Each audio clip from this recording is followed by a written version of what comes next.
10 days from now, Pasko na.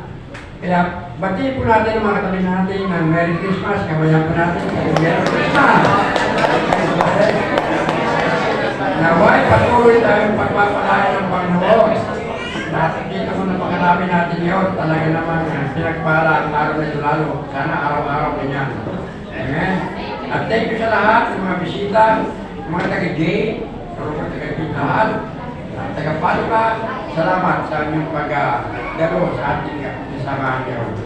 Ang ating tatalakayin ngayon ay tungkol sa Christmas. Love like Jesus.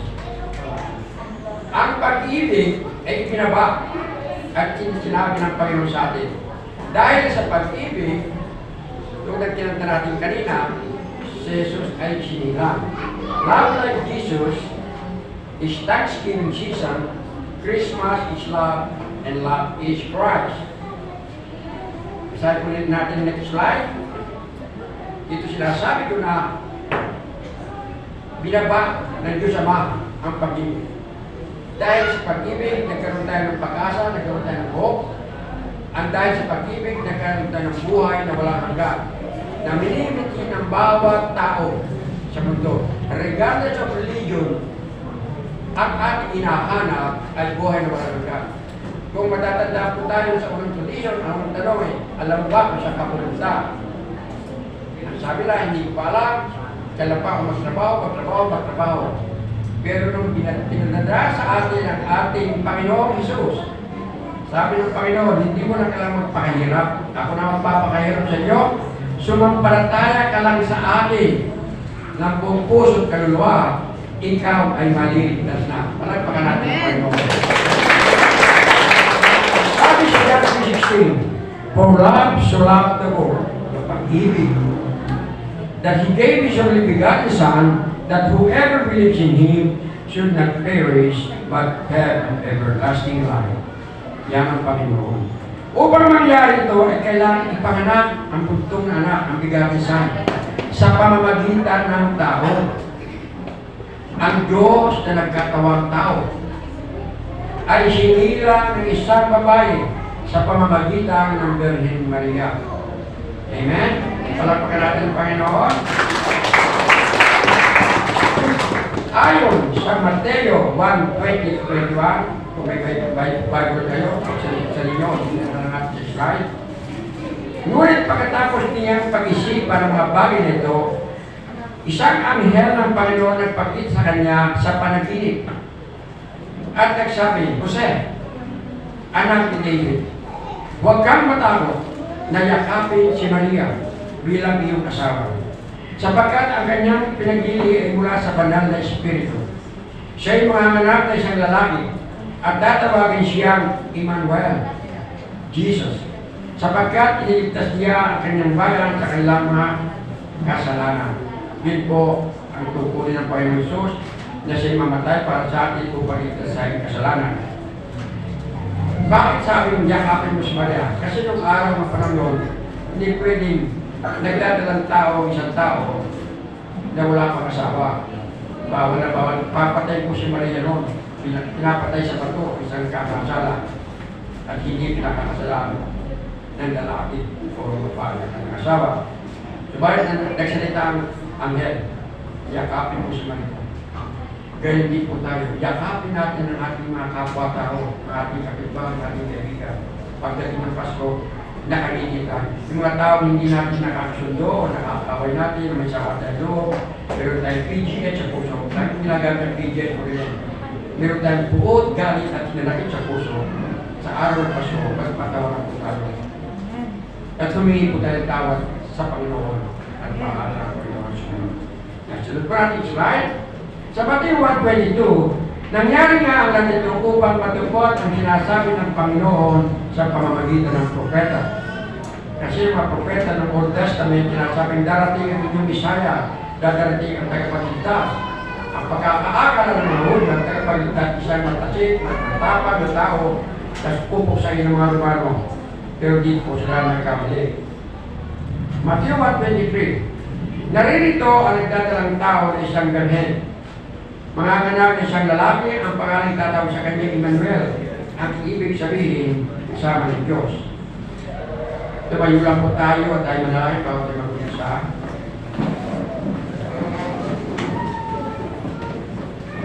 Dear Heavenly Father, narito kami lahat po ipagdiwang ng Thanksgiving, ang buwan ng pasasalamat at karawan ng pagsilaw ng Panginoong Jesus. Ang pag-ibig ang nagdala kay Jesus sa lupa at ang pag-ibig ang nagdala sa amin sa Paskong ito. Ngayon, habang ibinabahagi namin ang kapistahan ito, naway ibahagi din namin sa isa't isa ang na may masayang puso at isang mainit na ngiti na naway mapuno ng kabutihan ng aming pagsasama-sama ngayong Pasko. Naway ang mga alaala ngayon ay magpainit sa aming mga puso sa madarating pang panahon ng darating pang mga Kapaskuhan. Ito po aming ninanagaling sa pangalan ng Panginoong na ang Panginoong Jesus. Amen.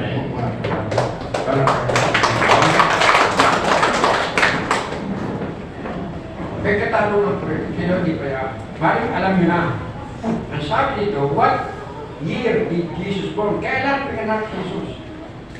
The exact year of Jesus' birth is unknown. But most scholars believe it was between 6 and 4 BC. There is no definitive historical evidence to pinpoint the exact year. Sinasabi ko, ang eksaktong araw na parang hindi pa determinado, hindi pa sigurado, pero nakakalkula nila. Ang sabi, between 6 and 4 BC, before Christ. Ibig sabihin po, bago po pinak si Jesus, yung kakuha ng yun, pinanganak siya. Ang BC stand for before Christ. Okay? And it's used to label years before the estimated birth of Jesus. BC years come backward from 1 BC before Christ. Kaya, mula na may panganak si Jesus before Christ, bago siya panganak. Yung panahon ni Moses, na mga ibang mga propeta. What year did Jesus die? Alam natin yung pinanganak. Most scholars believe Jesus died between AD 30 and 36. The most widely accepted date is April 3, 33 AD. Doon po namatay ang Panginoong Jesus. Ngayon, alam po natin, April 3, 33 AD. Okay? Alam niyo po ba natin? Alam na natin namatay ang mga pinakasang po. Pero hindi natin alam. Ito video exact. Kasi nagtatala, nagsusulat na sila. At around 3 p.m. ang sinabi pa, mga alas 3 ng hapon, pumunta. A few hours before Passover and Sabbath, bago siya magkaroon ng Passover at ang kanyang pag-iisa. This is the day in the Julian calendar which had been introduced in 45 BC. Gumawa sila ng kalendaryo na before Christ.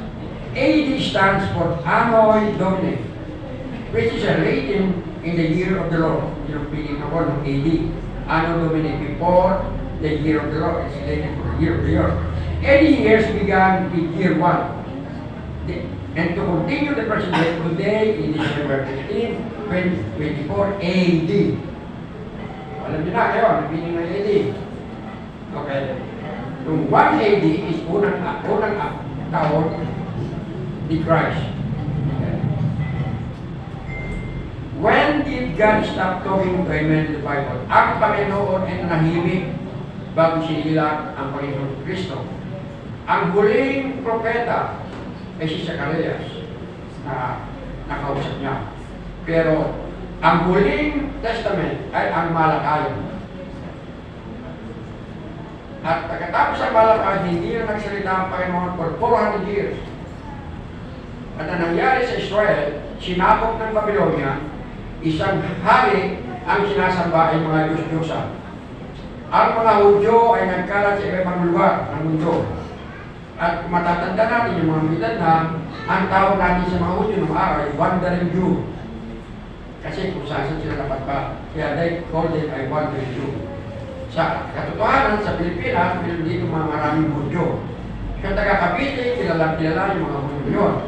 Sila po nagtayo ng Philippine Embroidery. Yung tinatawag na pahe. Yung nakakatanda ng pahe, hindi nyo alam pahe. ito'y may-ari mo nyo. Kung hindi sa pae, hindi makakarating ang mga Pilipino sa Canada. Amen? Dahil hindi sa pae, natuto silang manahi. Dahil sa natuto silang manahi, sila ay nakapunta ng Canada. Kaya halos, pagpunta nyo sa Winnipeg, taga-Imos ang taga-Winnipeg. Almost 80% ng taga-Winnipeg na Pilipino ay from Imos. Amen? It's because of pae. Na ginamit ng Diyos ang mga Hudyo para ang mga Pilipino ituro ang manahin. Amen? Pasalamatan natin ang Panginoon sa mga taga-Imos.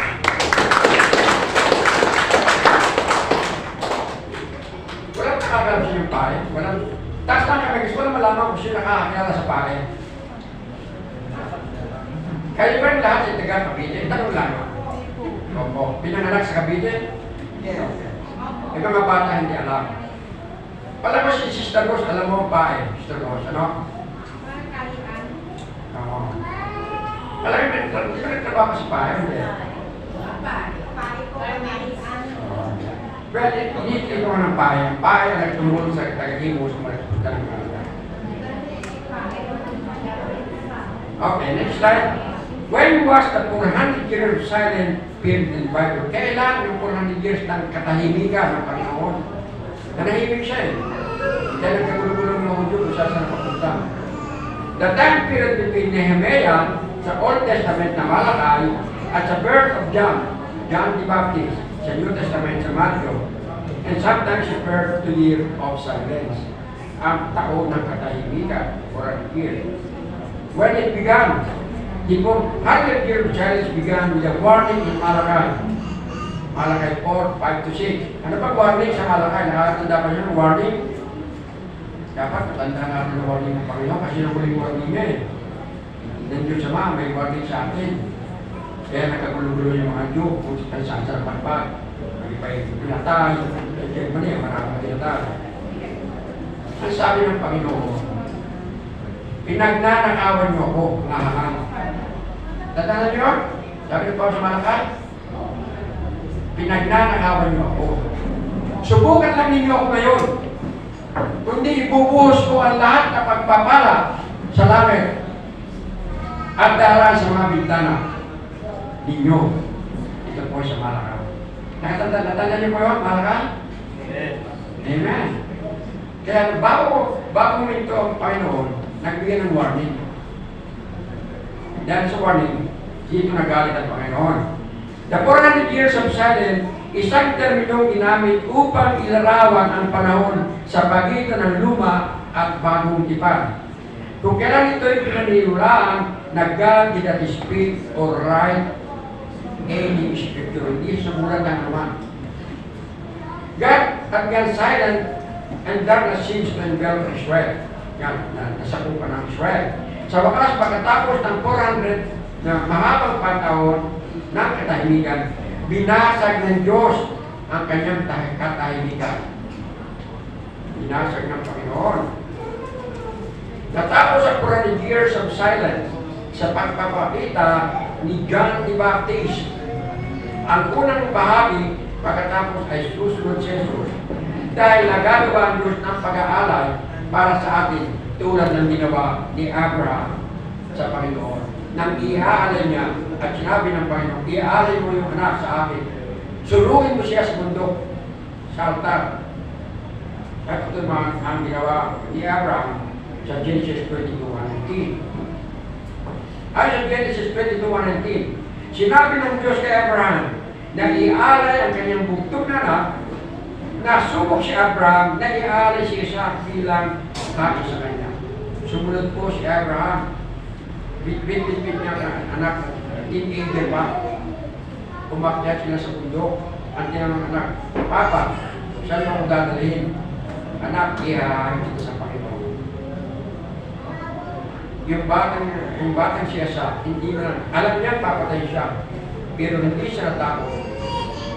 At alam naman ni Abraham na hindi ito matutuloy. Ang pagpatay siya, pero susundin niya. Hirap na, no? Alam niya kung papatay, alam niya kung papatay niya, pero alam niya na hindi ito matutuloy. Sapagkat malaki ang tiwala niya sa Diyos. Amen. tulad po natin, kung tayo mga may problema o matry sa buhay, magtiwala lang po tayo sa Diyos. Amen. Amen? Pakakpalakan natin ang Panginoon. At sinasabi sa Kawikaan 69, ang tao ang nagbabalak, ngunit si Yahweh ang nagpapatupad. Amen? Okay, bakit nasabi yun? Nang papatay ni Abraham, siya isa, sasaksakin, sabi na yun, ay, Abraham, ito, huwag mo nang ituloyan. Meron nang ihahin sa bago. Tingnan mo, sa kabilang igayon, nakita niya ang tupang, ang kambing na lalaki. Amen? Amen. Kung nabasa maganda yung istorya ng ni Abraham, ang makita niya, yan ang ialay mo. Amen. Dahil sa pananampalataya ni Abraham sa Panginoon, tulad din natin, ganun ating pananampalataya sa Diyos. Kung tayo may mga problema, manampalataya lang tayo at patutuparan, sabi nga rito, ang nagbabala tayo. Ginawa natin para ng ating mga problema at everything ating buhay, wala pa rin nangyari. Ang Diyos ang magpapatupad. Naniniwala po ba tayo dyan? Amen. Palakpakan natin ang Panginoon. Who was the first person God spoke after Quran in Jerusalem? Sino ang kauna-unang tao na buhay at data? Nagsimula ito sa isang matandang pare ang nangangalan Zacarias. Sinabi sa Biblia, hindi lang siya isang matanda. Sobrang napakatanda. Matanda pa kay Pastor Bob. Kita lang mo. Matanda pa kay Pastor Bob. Sobrang tanda ng ano. Okay, medyo matanda pa lang. Ito yung makatanda na. Kaya, sabi niyo sa katabi niyo, batang-bata pa. Mama, parang Panginoon. At siya ang ama ni Juan Bautista. Alam niyo pa nangyari niya sa Zacarias?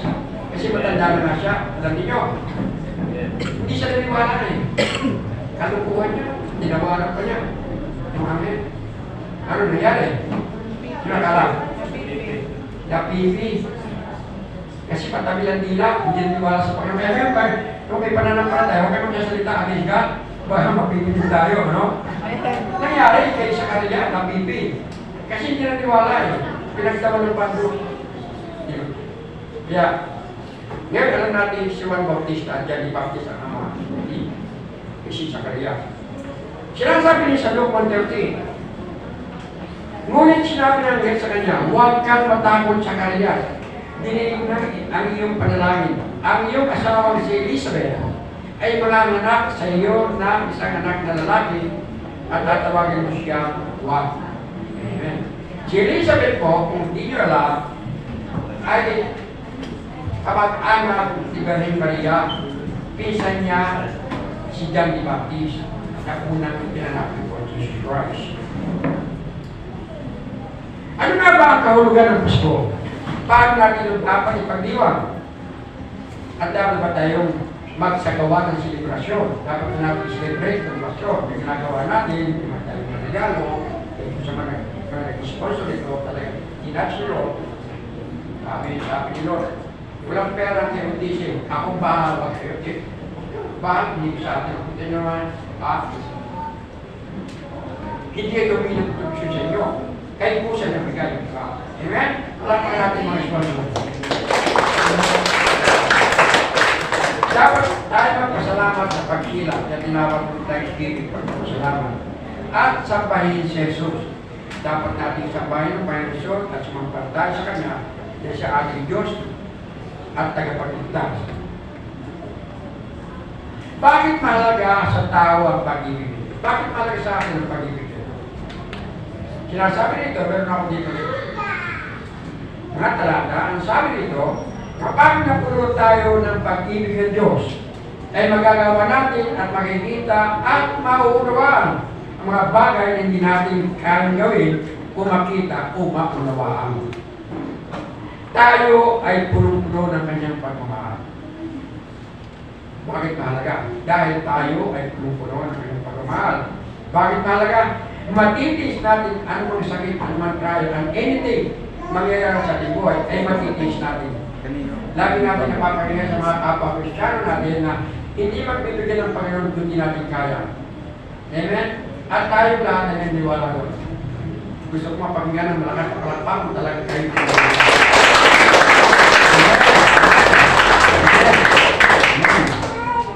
Mapapawi ang takot at pangamba. Kapag may pag-ibig tayo sa Diyos, mapapawi ang ating takot at pangamba. Malaya tayo magpapatawad at humingi ng tawad. Yan pinakamahirap sa mga tao, yung makapagpatawad at humingi ng tawad. Kahit tayo walang pagkakamali sa ating isip, kasi mga tao di ba na naniniwalang may kasalanan sila eh. Self-service yan eh. Para tayo makaligtas, kahit na sa isip natin wala tayong kasalanan, humingi pa rin tayong tawad sa Panginoon. Amen? Kung takot kayo makipag-usap sa tao humingi ng tawad, sa Panginoon na lang. Pero mas maganda kung hihingi tayong tawad sa tao ating hindi nakasama ang Lord. Amen? Nang sa ganoon, pag nagkasalaman, nakangiti kayo bawat isa. Hindi pa kayo hindi magkaaway. Nagkikuwasan kayo, hindi halos magkatitigan. Kung hindi ka pa yung madapas sa pag-iwas. Amen? Nagsubukan niyo ba may nagagalit kayo, ayaw niyo makita, kayo umiiwas? Kaya kung kayo nagkasundo, nakangiti kayo bawat isa. Amen? At may iwasan ang pagtatalo. Wala nang diskusyon, kayo magkaibigan na. At magbabago lakas. Nagiging malakas kayo. Malakas ang loob, malakas for everything. At pagpapalain at tuturuan ng iba sa parang nakakagulat, balik sa atin.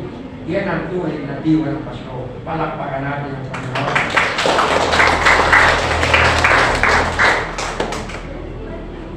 Mahal tayo ng Diyos pagamat may galit sa pagsuway ng tao sa Panginoon.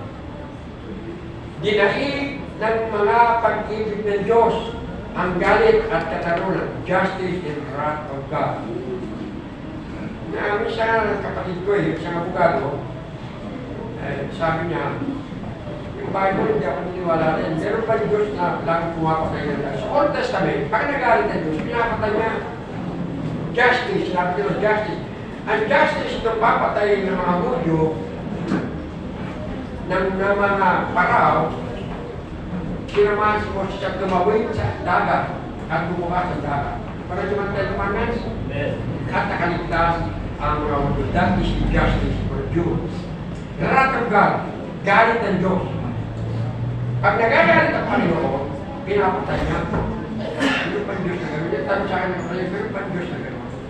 Sasabihin siya dahil naman, bakit? Ang unang ginawa niya ay na magkaroon ng division, rebellion. Nung galing si Moses sa mundo, dala-dala ang tableta ng Ten Commandments.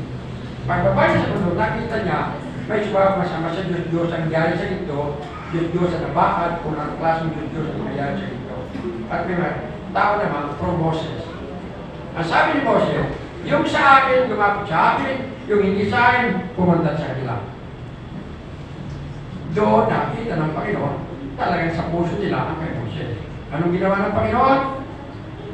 Yung sa hindi kay Moses, lumindol, bumukang lupa, lahat sila ay namatay.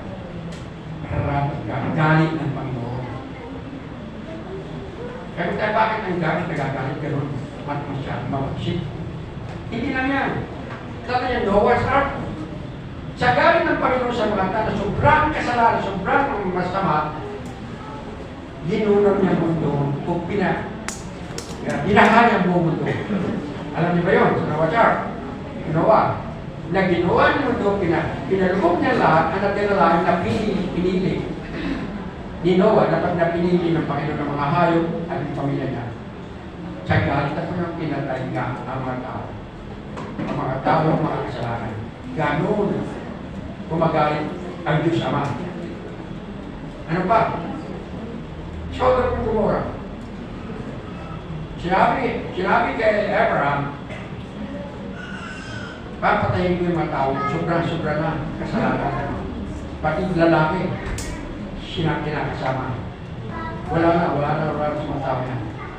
Sabi na, pwede ba po kung may 10 na tinok, gugunawin niya para sa akin yung hindi. May 10, hindi ba?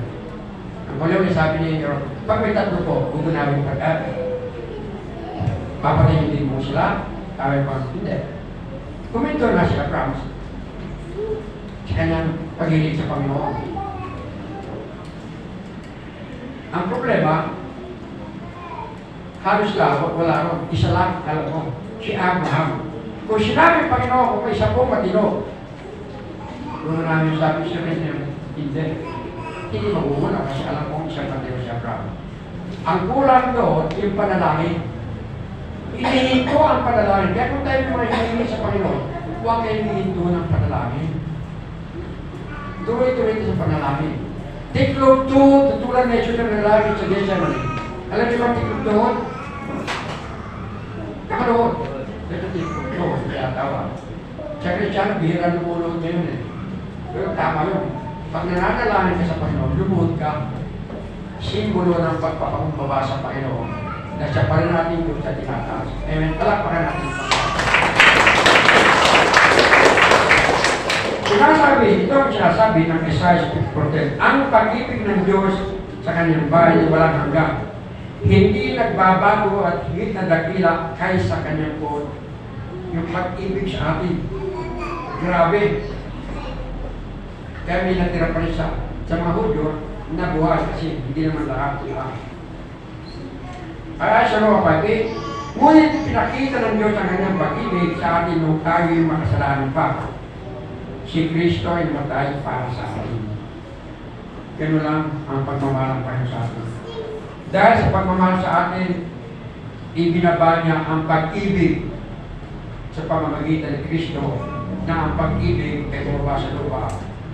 Pamamagitan ni Kristo, na si Kristo ay namatay at pinako sa krus ng Kalbaryo para sa bawat isa sa atin may buhay na walang hanggan.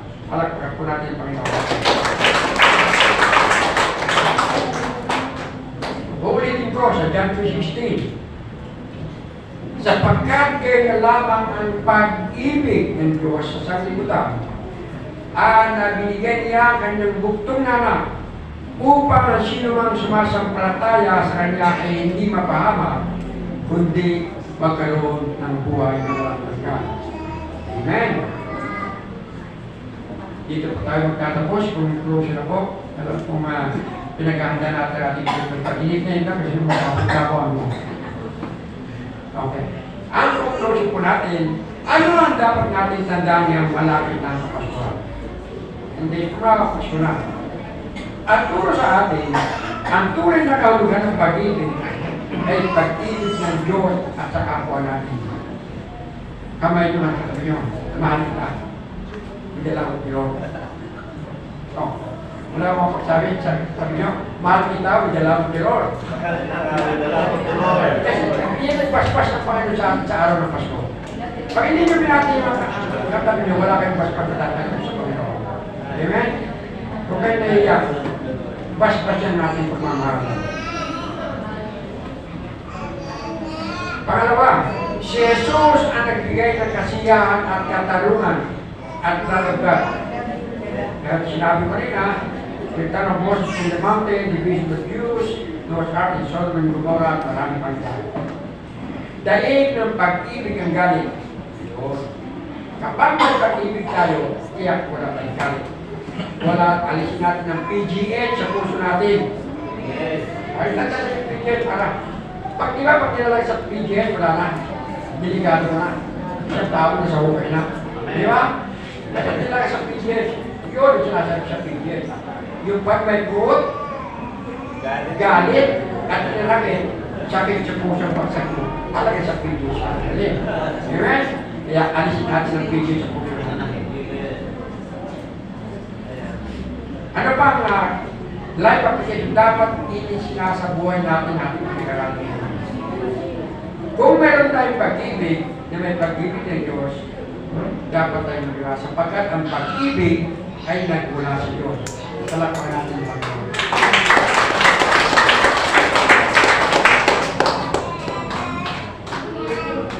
Gawin ito isang layunin, dalhin ang pag-ibig ng Diyos sa iyong mga relasyon. Unahin natin ang pag-ibig sa ating pamilya. Ipakita natin ang ating pag-ibig sa ating anak, sa ating asawa, lalong-lalo na sa asawa, na siyang ina ng tahanan, at sa ating tatay, dapat ang pag-ibig makita muna sa pamilya. Kapag hindi nakita sa pamilya ang pag-ibig, sinungaling ka pag sinabi mo mahal mo ang kapitbahay mo. Amen?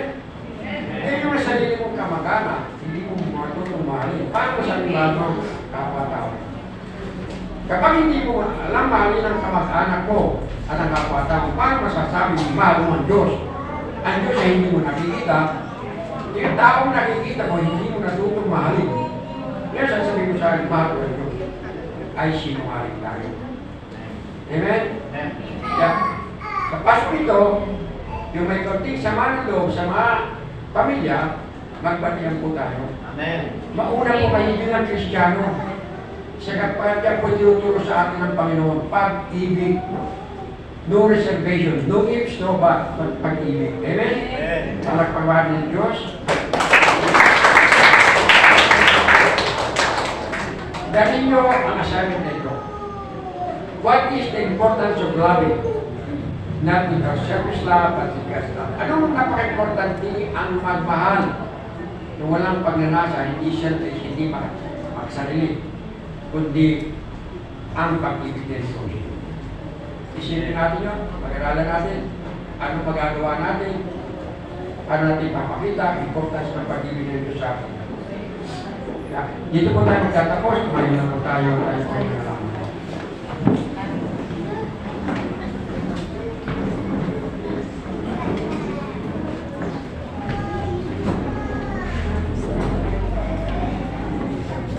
Right? Dear Lord, huwag mo kaming hayaang makaligtaan ngayong araw ng pasasalamat. Thanksgiving. Ang panahon ng Pasko, tulungan mo kaming gawing simple ang aming nagawain at taos pusong pananampalataya upang kaito namin ang aming pagdiriwang sa iyong kapanganakan. Salamat sa pagiging prinsipe ng kapayapaan. Hinihiling ko sa iyo, Panginoon, ang supernatural na kapangyarihan na igawad sa bawat isa sa amin. Basbasan kami ng banal na Espiritu na sa gawin sa Paskong ito, kami patuloy na lalakad patungo sa iyo. Salamat sa simple ngunit nakapagbabagong buhay ng mensahe na iyong pagmamahal sa amin na binigay sa Orseto at sa araw ito. Maraming salamat po sa pangalan ni Jesus. Amen.